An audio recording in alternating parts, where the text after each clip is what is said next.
Look, detectives combing through the hood looking for a corpse. Draco hitting, I don't think your body can endure the force.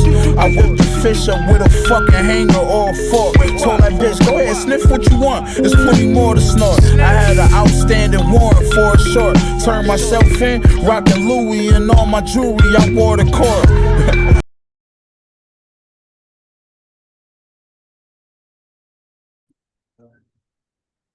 Okay, guys, Hard to Kill, episode 79, I think.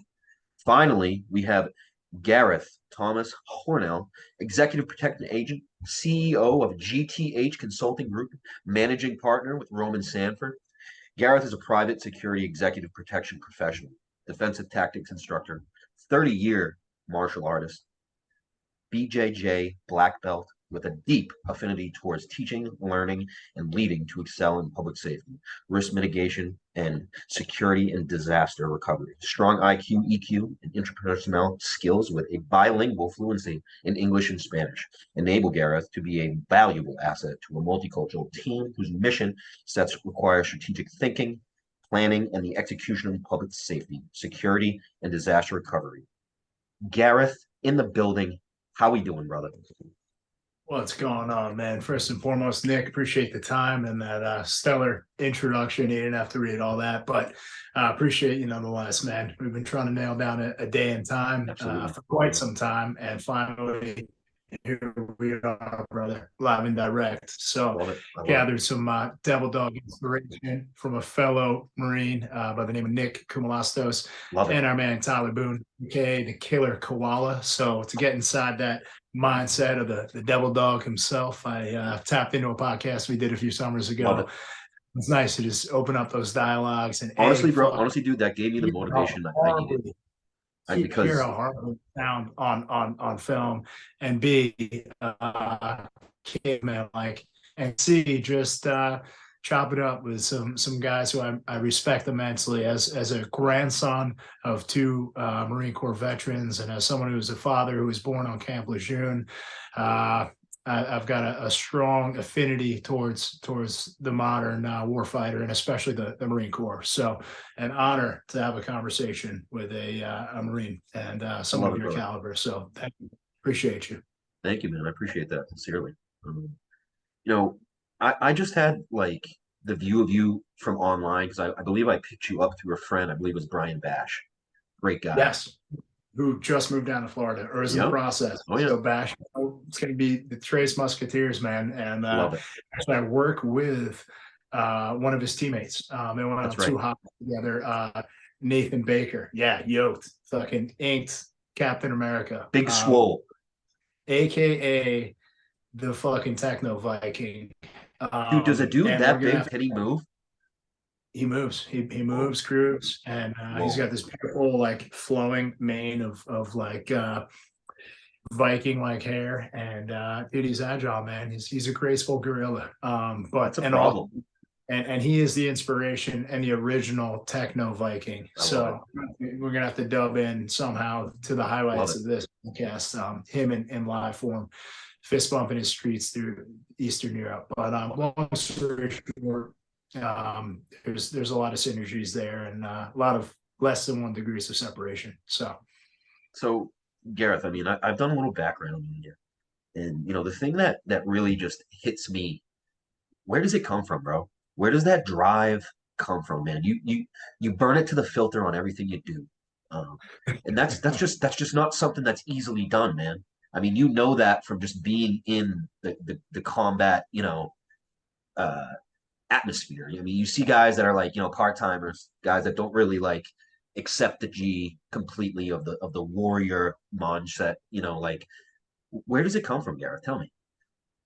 Yeah, I mean, I think just a product of my environment, definitely for sure, seeing two hardworking parents and then eventually a single parent struggling to survive, working 7 days a week, 3 different jobs, simply to put food on my brother and I's table. And, kind of always having that fear, that scarcity of not knowing where the next meal was going to come from, but never really letting that affect us because I just had such a strong-willed mom who just took the helm and really made all the sacrifices necessary to support my brother and I without ever complaining, without ever taking a day off, without ever, showing herself grace. And just really like intrinsically wired in my brother and I this like grit and fortitude and really never quit attitude. And this indomitable kind of hard to kill mindset, pun intended, like literally. And I grew up in a household that was in a lot of ways in a gauge, taught from a young age never to show weakness, never to show emotion. If I did, it was hammered out of me by the swift, vengeful fists of my fiery redheaded older brother who for the majority of my life had no soul. And what I knew was just daily combatives, like in the form of Ishinru karate, which little Marine Corps factoid and true Snapple fact. It was one of the predecessors to the Marine Corps combatives. And, after World War II, an individual who was a former Marine or always a Marine, but, went back to Okinawa, Japan, and learned this feudal Japanese style of karate, which I learned from my dad, and he learned from the original source, Ed McGrath, I believe his name was. And so my older brother, me being the middle brother, and then eventually my younger brother, all trained in this martial art. And what it set inside of all of us was this very strict adherence to the principles of Bushido: respect, discipline, courage, honesty, integrity, above all else. And just a really savage intensity towards channeling fortitude and not showing pain and learning hardened skills at a young age. At 3-4 years old, I was sparring with my brother full force in the basement on a regular basis, and that continued until I was about 18 years old, until I moved down to North Carolina to start college. And I remember the glory I felt as I started to get into jiu-jitsu, and at like 20, 21 years old, finally throw down with Big Red and hit him with like a little duck hunter, take his back, and just throw him in the guillotine, and for the first time in my life get the upper No hand better feeling right there. who I fucking Goliath in every way. And it was just such a glorious, empowering feeling. And life has never been as good. Went down a steep decline from that point on. But I at least know that I peaked when I was 20 years old, and I took the life of my older brother. For years, we beat the living ever shit out of me. And funny about that, I didn't think he actually cared about me. I didn't think he loved me, although he's a loving dude. He just had a tough way of showing. Never showed it until December. My man remembers the date. Remember the date vividly. January 17th, 2007. Oneonta, fucking blizzard outside. Right before my brothers are to graduate college the next day. All the important women in my family are up there. Grandma, Ann, my mom, my brother and I. Like two hooligans from Middle Long Island decide to, consummate the night with a bottle of Grey Pear. Of course. Disgusting choice. I don't know why that went with it. I love it. I think it was on discount at the local liquor store. But long story short, the fuel of bad decision making. And go out to the Spanish Town. Yeah. And long story short, hanging out, drinking the fucking frostiest pint of Guinness this side of the St. James Gate, about to purse my lips to this beautiful nectar of the gods, lad. All of a sudden I get a shoulder bump from this dude, local brother, and knocks it onto the barroom floor. And no bigger mistake in a bar is just putting that shoulder in and knocking a drink. And literally sent my pint glass cascading down to the floor, and it exploded into a million little glass shards. And I extended my hand, nonetheless, the gentleman, somewhat scholar that I am, and said, "Hey man, my name's Gareth. Like, you knocked my beer over, buy me another one, I'll buy you a beer or a shot, and we'll call it a day." And he's like, "Yo, fuck you, cracker white boy, this, that." Okay. Okay. And all of a sudden, fist turned into a freaking piston, blasted him in the nose, face exploded, cherry tomato. Before too long, I'm getting bum rushed by the bouncers. They're holding me back. I'm getting teed off on by these dudes who, in the weakest, most bitch-ass attempt to draw blood ever, are basically slapping me. Not even slaps. It was like fucking powder puff punches. And I get outside. All of a sudden, I see the bigger alpha of the group, probably like, 6'3", 6'4", So he's the guy I decided to take out of the fight as quick as possible. I charge him, and I'm not like a fighter, dude. Like I'm very peaceful, super low key. But when it gets to that point, fighting, yeah. But at a certain point, when you're blatantly disrespected like that, that dude was in the wrong. He takes no accountability and proceeds to disrespect you. You got to hold your own. So I go up to square up with him, and the only punch at that point where I really had mastered was like a Chuck Liddell overhand right that I watched on a few devastating fights. if you can land it properly. Yeah, about to like bludgeon this dude with my fist to the back of his eardrum, and right as I do, I run up to him, and all of a sudden this dude reaches into his waistband, pulls out this white, probably 11-inch Fisker's fillet knife, thrusts it into my rib cage, and right as I'm going hollow bodied, I feel this push from behind. My brother pushes me and thrusts me out of the way, grabs this kid's wrist, snaps it in half, knife falls into the freaking winter snow. And we fucking beeline. And for the first time in my life, I realized that my brother truly cared for me. Wow. Would do anything to protect his little brother, and really exemplified the pillars that we grew up with, man, in Bushido, which is courage, honor, like rectitude, knowing when to hold, when to fold, knowing when to fight and when to walk away. And he literally saved my life that day, man. Wow. And there's countless examples, like him being in the city. He's a New York City cop in Brownsville, Brooklyn right now. But seeing a homeless guy on the street, and like, he's got one slice of pizza. We waited 45 minutes to grab it, and like doesn't even take a bite. Hands this homeless guy a piece of his food. Like he's a gentle giant. He's a savage.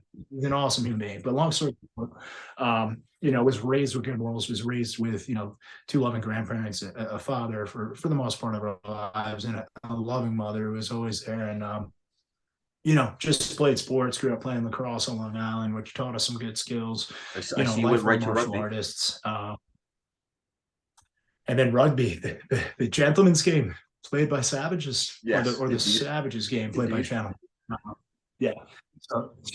Rugby became the replacement for lacrosse and football when I went to college. And finally I felt like I met my savage band of barbarian brothers that I can kill each other on the pitch, and then afterwards have a beer with my mortal enemies out of a sweaty boot. And I was like, sign me up. Like, this is what else is there? What else could I want in life? I love it, Gareth. I love it. To me, that is just true savagery, yet combined with just class.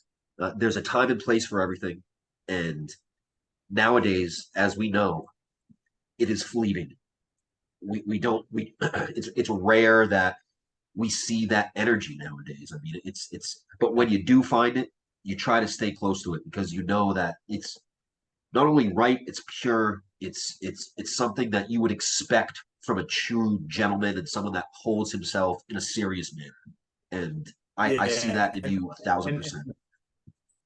Yeah, man. And like today's day and age, I think it's vital to like really audit your circle, man. Like, cause I don't know, man, we live in a day and age, like, dude, I'm all about the banter, I'm all about the shit talking, but like when it crosses a certain line and it borders and infringes upon blatant disrespect, and dudes who, for whatever reason, have never been checked in their lives or have this inflated self-worth or ego or narcissism. I mean, if you look at any major crisis throughout history, I call them the three draconian archetypes of personality, which is narcissism, ego, and greed. And if you deduce all three of those, every major dictator, every major vile creature who has committed atrocities against humanity embodies all three of those draconian or Luciferian archetypes. Whereas the godlike, the Christ consciousness archetypes, if you really want to study him as a human being, I mean, Christian, Catholic, Jew, Gentile, Muslim, study a man who truly lived out of compassion and love for his fellow human beings, and look no further than Jesus Christ. And so I don't say that to preach or profess, but what I do say is that you want to forgive, for they know not what they do, right? We live in a society nowadays who has forgotten the Ten Commandments, or who's forgotten any sort of moral fiber or structure or pillar to live by. And so, it's one of the reasons, in collaboration with my brother from a beautiful mother, Kashi, and I, we've created Bushido Beyond Boundaries, which is a martial arts initiative which uses the pillars of Japanese jiu-jitsu, Ishinryu, but mainly Muay Thai, boxing, wrestling, judo, combat sambo, as well as defensive tactics and breath work, mindset, meditation, yoga, and fuses it into this complete system of personal development that breeds and forges mentally and physically, but more than anything else, spiritually aligned individuals who truly can operate at their highest potential. The people who know how to defend themselves are able to control their biology, are able to protect themselves, their family members, those in society who are marginalized or who are being trafficked, and they're able to take the fight against, the dark forces that be in this world. And let's be honest, man, we live in a very tumultuous time where, we're literally seeing this clash between good versus evil, more so now than any other period in history. And, evil prevails when good men stand by and do nothing. And so I saw a huge dearth and shortage in people with morality, people with respect, discipline, honor, courage. So what better way to bring that back than through the pillars of Bushido? What better way to bring back people who are actually viable members of society, who are actually able-bodied males who actually can protect themselves, their families, and those in society who are marginalized or ostracized, but by teaching the martial arts. You hammer down the ego, you build the self-esteem, you build the confidence, you build the righteousness, the courage to take action, the respect, the discipline. You build a more well-rounded human being from a personality standpoint. And then you give them the skill sets to know how to fucking destroy, if they have to, against the forces of evil, to prevent someone who is of pure light to get injured, but don't, because they know what they're capable of. And so now you have a pacifistic member of society who's much more capable in helping and protecting, and is much more gracious and humanitarian based. So couple that with breath work, learning how to align with your spirit, learning how to regulate cortisol and norepinephrine, and really control the space between your own two ears. And now we're combating the suicide epidemic, which we all know in the veteran communities is, at an all-time high. Rampant. Misreported at 22 per day, but it's something close to 44 per day. Insane. So Gareth, no. I've dealt with some demons in my time, and I know the things that you're talking about are not easily, attained. These are things that you need to put pain in to really understand it completely and achieve it at the highest level. Mm-hmm. I keep asking how, man. These things aren't easy. Where does this come from? Where does this come from? Have you dealt with adversity at the highest level? I mean, what motivates you through these things? Because there's always something that pushes you to get there. And honestly, I want my following to really understand and know who you are. So let's try to rewind this a little bit, give them a snapshot of where you come from, what you plugged into at first, and what pushed you to get to this point where you are right now. Yeah, sure. Without going into too much verbose detail, born and raised in a small town called Islip on the South Shore of Long Island. Grew up skateboarding, snowboarding, surfing, playing lacrosse, football, kind of normal American upbringing, but always kind of felt like the black sheep in my family. I always kind of felt like I was a little bit awkward or weird, or was always super adventurous. I had this like creative, illustrious imagination where I was always off with my like plastic set of armor and my sword, slaying dragons and rescuing the princess. And, a big part of my therapy when things got tumultuous at home was this Bob Marley cassette tape that my cousin Catherine, who was a lieutenant commander, had given me, and my skateboard. And so I jump on my skateboard, I'd listen to Bob Marley and sing Three Little Birds and Could You Be Loved? Lyrically just repeat all the soothing sounds of Bob Nesta Marley, and that was like the first intoxicating experience of like music being a healing remedy for me. And so Love it. I think I was fortunate to have like coping mechanisms. I didn't realize the power of those medicines, but like realizing that like skateboarding was an escape, music was an escape. But I grew up and like always kind of felt awkward. Maybe a lot of it was in my own head, but a lot of it was the way that people treated me. I was kind of high energy. I was like super positive. I was like of the light. One thing I realized as you get older is like people try to thwart out those of the light with their darkness. And so I think I was just not a victim, but just exposed to that. I remember like my first grade teacher, one of the first experiences I had where someone like put hands on me was a first grade teacher who will remain nameless. Like I was playing with her cassette tape. We were like try to be like Beastie Boys and use a cassette player as like a turntable and like pressing rewind and fast forward at the same time. And it was making this crazy screech noise. And I remember her like grabbing my collar as well as the collar of my buddy Mike Fury, who turned into this prolific drummer, smashing us into like this file cabinet and then into a wall. And like telling us if we ever touched her cassette player again, she was gonna like kill us or like smash our head in. It's something crazy. And that was first grade. So I was like, what, 6? And I just at that point, I was like, why is she acting this way? Right. She was also the same teacher who would like prevent our classmate, William, from going to the bathroom. And this dude would literally go to the bathroom in his pants because she would never let him go. So she was sick. Yeah. She was like an evil, twisted teacher. So like, I was like, wait a minute, I'm 6. I'm supposed to be like showering my love and support. But as most New Yorkers, learn, snitches get stitches. Did I tell him? Hell no. I didn't tell mom. I didn't tell dad. I was like, no, bro, fucking live by the code. Morals, baby. I like it. So yeah, snitches get stitches. I'm not a Gotta rat. stand on them.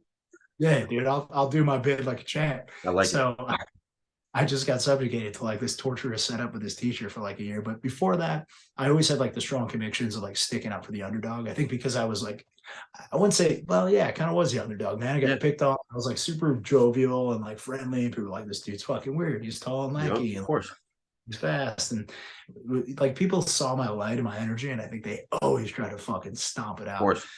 And I just rose above that shit, man. I just refused to let anyone, really snuff that flame. But see how you like understand this stuff.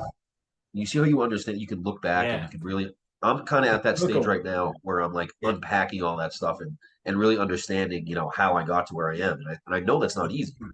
It took like 34 years, and then me to like start really talking about my feelings and emotions and like going to find a therapist. Because remember, you said that we're taught at the mantra or the people we come from. That's not looked, positively.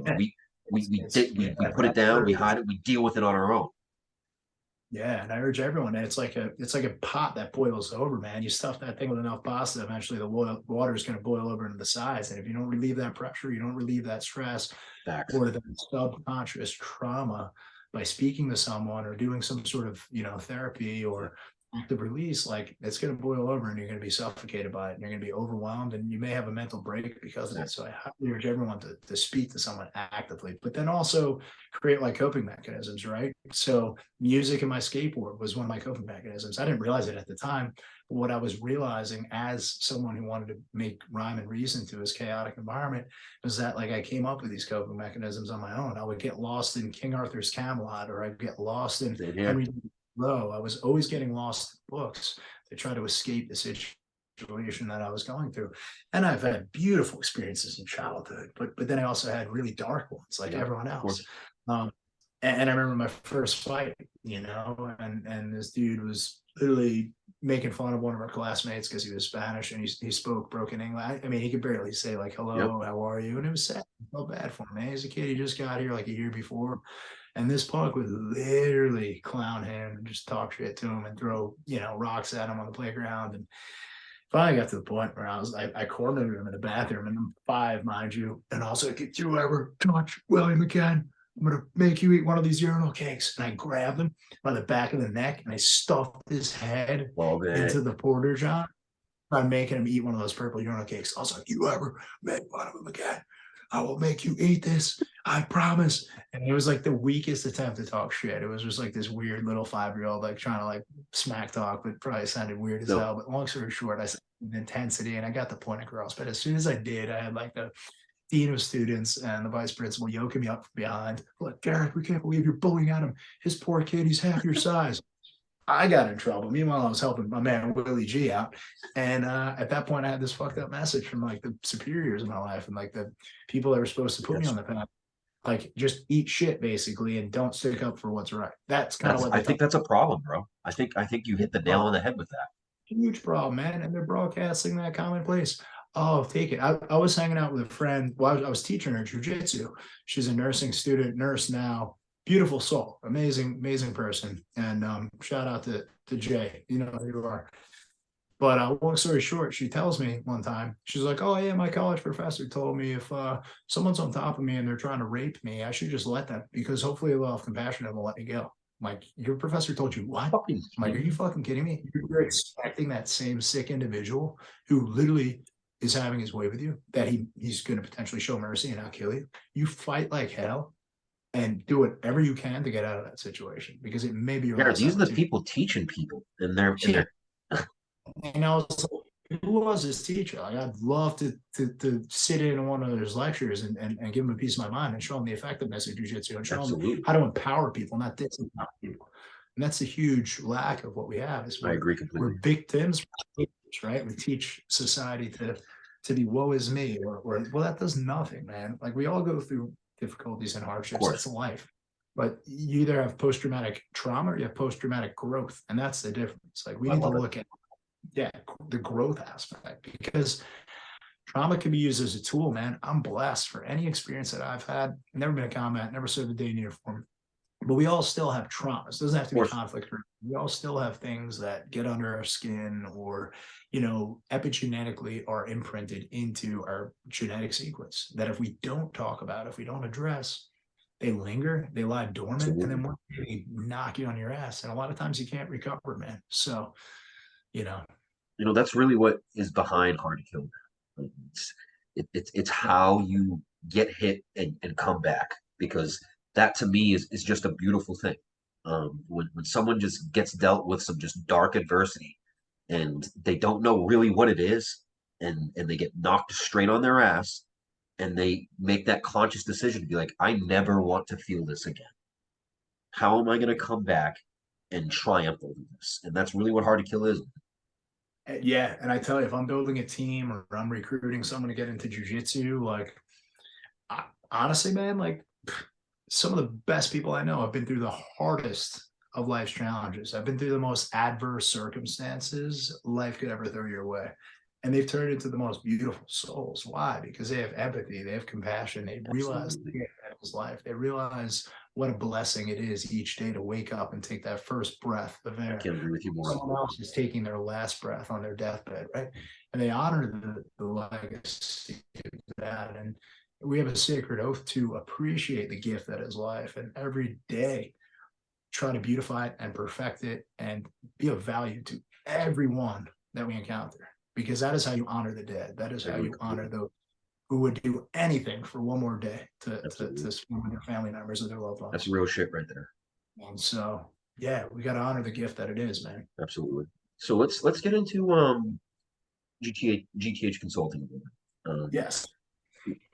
First off, where did that come from? What motivated you to do that? Yeah, so it's always been started working in the security world about 17 years ago, and started out in like the nightclub and nightlife industry, and then started to work with A-list celebrities doing high-class events, doing close protection details. Started working with political figures. Really, at my first, I would say, EP detail down in Mexico on the border. Largest crossed section outside McAllen, Texas, of the Rio Grande, which at that point when I was down there in 2018, I think 1,200 people crossed per day. And now, I mean, I can only imagine the egregious number. It's probably, close to insane 5,000 or 6,000 per day, if not more. But long story short, I saw real human suffrage for the first time. Right on our border, children's clothes missing, people who were emaciated and clearly raped and beat and abused by the cartels, just trying to cling to life so they could cross the Rio Grande and make it into the U.S.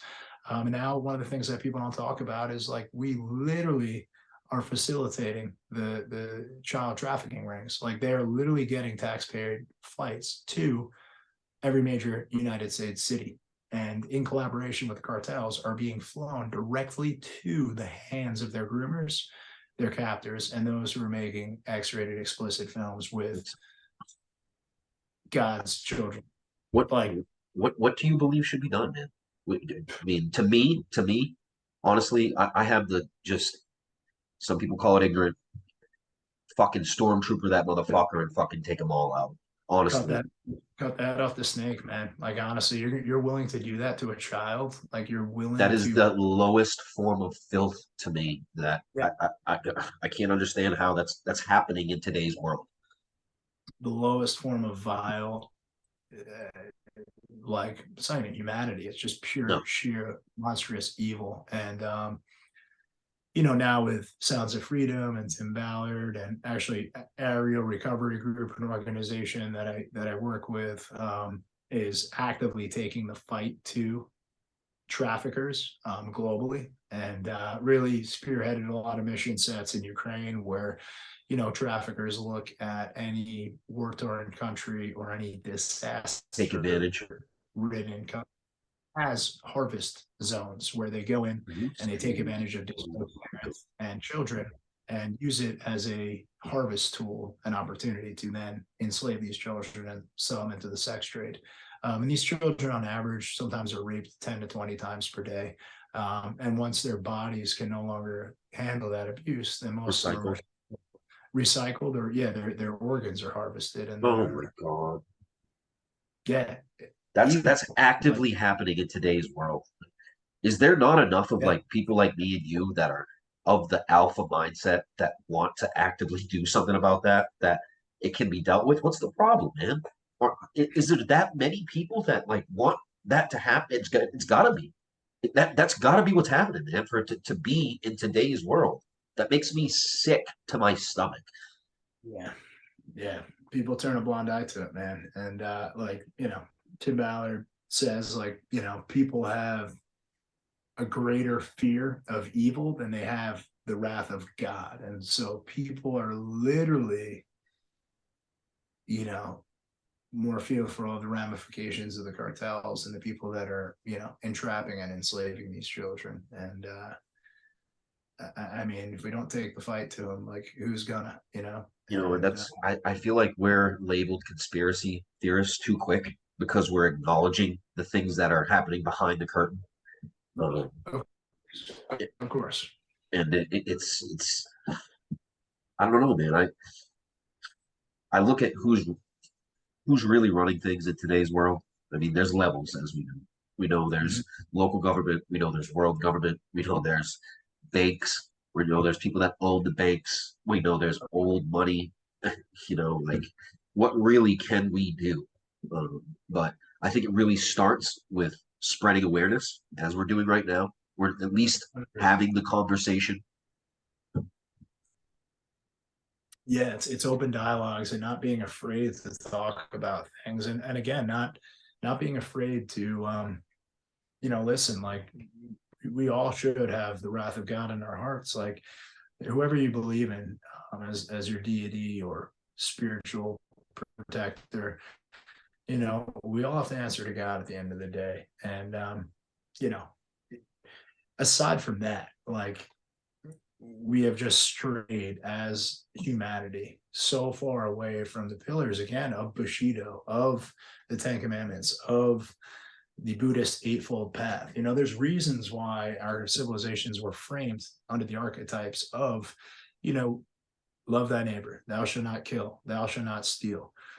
These commandments are virtuous wisdoms that have shaped every major modern civilized society. Before that, you know, we had paganistic and polytheistic cultures who were predicated upon raping and pillaging. And even when we did have the organization of Christianity and Catholicism, you know, those things still took place, as we had the Crusades and we had the Spanish Inquisition, where people used the voice of God or the image To of do God those things.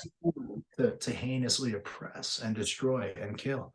And you know, one of the legislations that was passed, and this led to, you know, the decimation of the Mesoamerican cultures and the South American indigenous populations, was that, you know, these cardinals would pass laws that, you know, any indigenous person was of the devil and deserve to die. And so they basically cast off entire populaces of people, and through gunpowder and their sword and the spread of disease wiped out, large populations of humanity. And a lot of these intrinsic bloodlines of the conquistadors, these Spanish prisoners, these rapists, murderers, were released on these different cultures and civilizations, still prevail today. And it's epigenetically the same people that are trafficking these children in today's day and age in society. And so, prime example, when people let narcissism, ego, and greed prevail, Bam. travesties are facilitated. And when people say nothing, it propels us into the crisis that we have, where Mexico is the #1 producer of children sex trafficked, and the United States is the #1 producer of child pornography. I mean, how it's happening in our own backyard. It's happening underneath our noses. And yet, we still have this open border, and we have just a complete lack of any sort of sovereignty. You can't have a free thinking country if you don't have a border, if you don't have, Absolutely. And I'm not of the type where we separate ourselves by race, color, ideology, Of course, religion. No, that's ignorant to me. That's old ignorance to me. Ignorance. I believe in one human race, but let's be honest, man. If there's people literally taking advantage of an open border so that they can traffic drugs, guns, and children, I mean, that's not a definitive reason why we need to have a strict border policy. I don't know what is. And people just turn a blind eye. I mean, I have friends who are working at JFK and LaGuardia, where they're housing, just thousands of illegals who are just pouring into our city streets, getting voter registration cards, getting free healthcare, getting free medical. Listen, I'm all about people starting new, but do it the right way, man. There's no reason. My mom, who's worked for 42 years as a nurse, worked all throughout COVID, watched her patients die while their loved ones waited outside because they couldn't go to the hospital. And my mom praying over their bedsides and holding their hands as they took their last dying breaths, and wishing more than anything else they could be held by a loved one, but they couldn't. Like, you really care about the people, politicians, you don't give a fuck about them. Well, they don't, bro. Self-aggrandizement, and you care about fattening your pockets. Well, humanity, gets pushed deeper and deeper into poverty. And so, but I'm all about creating viable solutions, not just dwelling on the problem. So create opportunity for veterans to get involved, area recovery. Like, let's go. Let's fucking go. Like, let's fight to these fuckers. And you want to do this to children? Well, guess what? Like, we'll bring it back to you full circle. Yeah, we have dudes who own the night. We'll take the fight right to your fucking doorstep if this is what you want to do to women and children. Second to that, like, humanitarian aid and disaster relief. Like, there are people that are afflicted and affected globally by hurricanes, by tornadoes, by these natural disasters that, come out of nowhere, and oftentimes they're left without the resources to fend for themselves and survive and create sustainability. So organizations like Area Recovery Group go in, they bring rhyme and reason to these chaotic situations, and use their special forces and military knowledge and skill sets to basically perform supply chain drops of medical, first aid. Is aerial recovery backed by any kind of government funding at all? No, it's completely like 503c. Yeah, so it's basically donation based. Okay. So, it's tough. Like, I'm working right now. I'm on a team, like an emergency response team, at a Hebrew academy. So, kind of rolling out, a anti-school shooting initiative, and it's good. Getting to protect the children, get to protect the faith and way of life. Like, definitely a purposeful mission. But when my friends are going out to Maui to help with the recent wildfires, and I'm kind of hands are tied because I can't afford to take off work, and to be honest, I couldn't afford the plane ticket. Like, that pains me deep inside, right? Like, I never want to be held back by the lack of resources and prevented from saving lives. And unfortunately, that heartbreaking fact is something that I have to come to terms with, because, I need to work. These individuals who want to volunteer need to work. And until we get big, kind of investment behind us, it's going to be hard to. Well, hopefully we can get some awareness out there for you, man, and maybe get someone to dump some fucking cash to help these people and help these situations, man. Because honestly, if our government can't do it, organizations that like yourself and area recovery that are willing to go out there and do these things, they need to be funded by someone. And it's not your pockets that you need to be digging in, man. And hopefully I can help you with that. So, I mean, all we can do is get the awareness out there. Yeah, 100%. So, okay. Where do you see, GTH consulting going, man? What really do you want to do? Is it just to, create maybe like a open response team to these disasters, or do you want to just kind of stay in the realm of, EP, personal security, details? Tell me. Yeah, so I see GTH Consulting as an umbrella of protective services. So on top of like the executive protection, private security side of things, we also provide self-defense, Muay Thai, boxing, jiu-jitsu, defensive tactics and combatives instruction for local law enforcement, for military personnel, for civilians alike. And tertiarily to that, we protect people in the real estate portfolio. So, a lot of the high individuals that I work with, that I protect their families, themselves, their colleagues, their business associates, are using 1031 exchanges to buy new investment properties, or are buying a new house and need to do the due diligence with the title insurance report. And, I do that as well, to provide protection and to provide a level of security service so that they own their property clean and clear of any titles, issues, encumbrances, unpaid mortgages.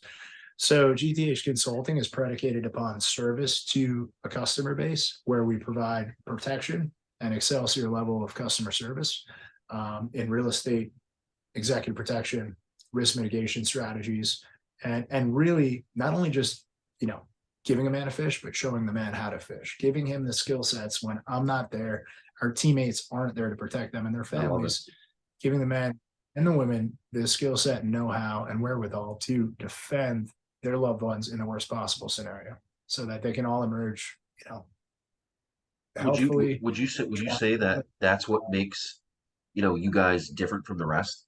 I mean, keep giving the power to the individual in these, in your teams. I mean, Yeah. Like a lot of times, like I want to give the knowledge and I want to give the skill set. So like, yes, it's good to constantly be the Johnny on the spot for someone and be there for their every waking hour to protect their families. But it would be very greedy and it would be very unrealistic for me to say that I can always be there for them.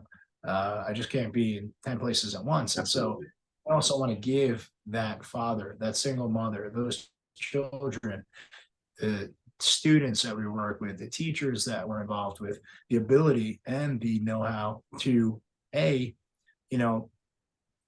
detect, B, deter, and then C, defend against any threat that is in their foreseeable line of sight or comes into their cipher at any point, whether it be defending against a home invasion, whether it be defending against a kidnapping of one of their loved children, whether it be a teacher learning how to defend against an active shooter on campus, a teacher who has dealt with an active shooting situation now needs to know how to stop the bleed because 3 of their students have been, grievously wounded, and they need to apply tourniquets. So giving a well-rounded approach to protection to literally protect the most vital asset first, which is human life. But then also secondary and tertiarily, shelter, food, medical resources, all the things that are vital to sustaining. And then when there are disasters, when there are crises that emerge globally, having the ability with the team in place to respond, to literally end and ease human suffering. I mean, that's my goal. So your question is like, A, I don't sleep enough. I know that. And I'm always redlining it, going full throttle. But B, there's such critical, pressing problems and issues that need viable solutions. And so that is what I've dedicated my life to. And that is what I have dedicated. We my need more of you, service to. Gareth. Honestly, man. I mean, I love what you have going on. I think that you should be backed by more, and hopefully we'll be able to get you something in that realm. Um, something that you hit on right there, the school shootings. I mean, to me, these I don't know if the answer is giving the teacher the power to to take a life if he needs to, because these guys aren't around weapons enough. They don't have the training to really do that. I really think that they should Yeah. contract out and hire people like you and guys like you to do that stuff. Yeah, hire private contractors, hire veterans. I mean, there's a Bam. shortage of veterans who need jobs. Hire veterans, give them a plate carrier. Not only that, it gives them purpose. It gives them purpose. It gives them mission, man. What I've seen, like the 5 veterans that we have on our team, dude, these dudes show up with a newfound respect and purpose. They carry themselves. I've seen huge transformations, man, from guys on our team that have served at the highest level in combat theaters, who you could tell we're struggling and just trying to redefine tribe and sense of community.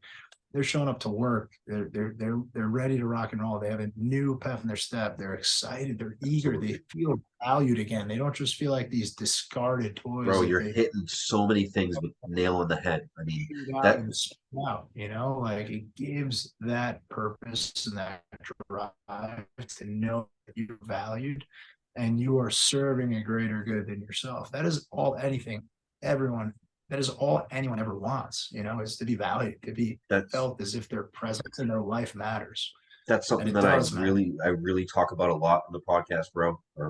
A lot of guys that I know, we went over Iraq, Afghanistan. We thought we did the damn thing, but we come back and we see, the pullout of Afghanistan, that shit show. I mean, we have guys that lost their lives over there that, were our brothers. And what does that say to us, dude? It rips the purpose right out. Like, what were we doing? Like but when their lives mattered and your guys' service is respected and it's greatly, sincerely appreciated and heartfelt, and you guys are seen and heard, and that sorrow doesn't fall on deaf ears, man. There's plenty of people out there to support you, and jiu-jitsu is a great way. I mean, jiu-jitsu and the We Defy Foundation, which sponsors combat vets, jiu-jitsu memberships, is awesome. Great organization. Let's throw this link into this podcast.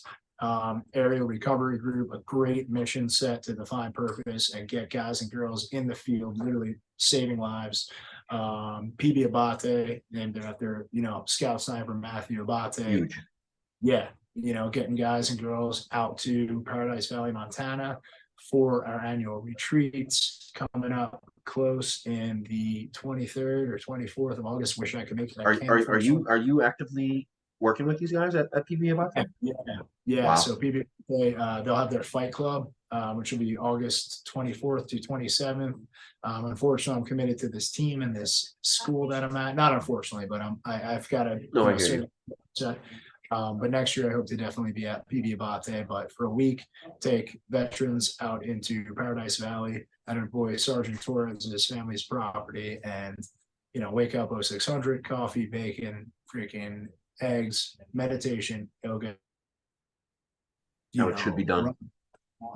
Like kayaking and stand-up paddleboarding in beautiful, pristine glacial rivers and lakes. And then at night we do the striking portion of the curriculum. And dude, it gives people purpose, man. At the end of the week, we write sandbags with people who lost loved ones, and we dedicate and we build out PB Abate and the patrol base into this form of structure. And so another great organization. So, we can complain about the problems, or we can put our minds together and collaborate with strength in numbers and all the resources, and use all those skill sets that aren't in vain, that are valuable, that the military gave you, and really be force multipliers for good, and make effective change and create viable real world solutions to critical problems like trafficking, like disaster relief, like the suicide epidemic. And we're fighters, we're not victims, we're victors, and that is the consciousness that needs to change. And find spirituality, find peace. Like, it doesn't have to be Christ consciousness, is for everyone. I Doesn't think have to be in a you church keep pew. saying that, Gareth, because that was the thing for me, man. Like I went over there, I saw death right in front of me, and I came back, and it was difficult for me to just believe in God, the Catholic Yeah, way I was raised, and 100%. but exactly, you hit the nail on the head. It doesn't have to be the way the church preaches it. You can find it yourself the way that you want to believe it, and Yeah. I think that's a beautiful Yeah, thing, honestly. it is, man. It is. It gives you peace, and you're never alone, man. And with faith over fear, like things will get better. I've reached rock bottom countless times in my life. Times where I never thought I was going to see the end of day. I never thought I'd see a light at the end of the tunnel, but it's always darkest before dawn, right? And just keep hammering, man. Find a tribe, get into jujitsu, get into boxing, find some sort of way to volunteer in your community. One of the quickest ways to feel better about yourself is to realize how truly blessed you are by seeing someone else in a less fortunate situation, right? So, and your home dudes who are the strongest, most rock-like stoic figures often are the most afflicted, man. So that's a Fact. huge misconception. It's like, oh man, just G's good or X good. Well, you know what, dude? Sometimes because we're the ones who bear the weight and the cross for a lot of others, oftentimes we're the ones that battle the darkest demons, man. And so It's a fact. plus a lot of friends who I would have reached out to, or dudes, boy Lee, who had this That's real. epic jiu-jitsu match with him. He was bleeding from the head, I was bleeding from the mouth, and last person to ever roll with him. And an hour later he goes home and takes his own life. And I was like, man, I had the telltale signs of the knowledge to just take him out for beer. Fuck, that hurts, man. Just let him know that I can appreciate it, but I didn't. And so it's also a matter of like forgiving ourselves for that, but also like giving each other the coping mechanisms, tools to know when someone's in distress. And also like, dude, shit talk, but like this whole military, like law enforcement, even martial arts, or like tough guy mentality about, oh, you're a fucking pussy, don't talk about your feelings. Well, Oh, look where that fucking got us. exactly. It got us here. Yeah, that's the whole ego trip. And I'll say it to any fucking dude's face. It's like, you want to act like a fucking tough guy? Talk about your emotions. Exactly. Exactly. Because it's not easy, bro. It's not. But be that to someone, and unlocking someone the ability to feel comfortable in a group and in a fraternal space. And that's really life-saving. This whole like, oh, you're soft, this, that, the other thing. Dude, Save that. Leave that at the door. I agree with you completely. Because it's a true sign of strength to talk about how one's feeling and to check in on your homies and to build them up when they're down. It's easy to point fingers at people when they're in hard times and shit out of luck, but you should be building those people up, man. Absolutely. Society, like, I don't care if you're the homeless person on the street begging for change, the president of the United States, I treat you with the same level of respect, man, until you prove otherwise, and you're unworthy of that. But love your neighbor, man.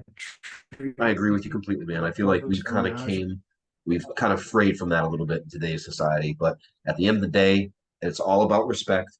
Give the person on the street the same respect that you would want from them. Come on, we all know this. These are basic principles. But Gareth, why don't you leave us with something, man? I see you're a very well-read, well-versed individual. I mean, you know what's going on with today's society. We talked veteran suicide briefly. We talked, purpose being taken away from people that have been in the military. What's something that you'd leave us with for Hard to Kill and people that watch the show, man? Give us something. Something I definitely recommend, and this is a book about overcoming adversity and forging an unbreakable, unshakable mindset. And it's Unbreakable Love, and it's the Brian Warren story. So Okay. Brian Warren, a dear friend of mine, pastor Brian Warren and Gina Warren, amazing people, very big in the anti-trafficking movement, Okay. and two just lovely souls who have dedicated their life to helping people who have come from abuse, trafficking, the most horrific, egregious, The darkest corners. darkest corners you can imagine. And they truly help heal and save people's lives through the Spirit of Christ. And Brian is a MMA fighter who literally was born into this world with his own mother cutting through his umbilical cord with a kitchen knife and delivering him by herself in San Bernardino, California, as a skinny white dude surrounded by gangbangers and, a very tough neighborhood. Brian literally had to fight and claw his way through childhood. Rose I'll be to the grabbing that heights book. of martial arts world champion, over 65 pro fights in both kickboxing and MMA. Had multiple gyms, had a beautiful home, had the wife, the family, lost it all, and has built himself back up. But one thing he never lost was his unbreakable mindset and a beautiful soul. So a great read. I like to always impart wisdom in the form of a book because there's something very nostalgic about holding that paper copy. So this is something to check out. I guess to counter on that or to add to that, just know that you're valued, you're heard. Never feel afraid, never feel awkward or feel uncomfortable about talking about what you're going through. And never feel like, you're going to be judged. And if you ever need a 9-line or someone to reach out to, I'm always someone that you can send a message to, and I'll get back where can everybody find you at, bro? So GTH Consulting _RS, and Bushido Beyond Boundaries, B3 as well.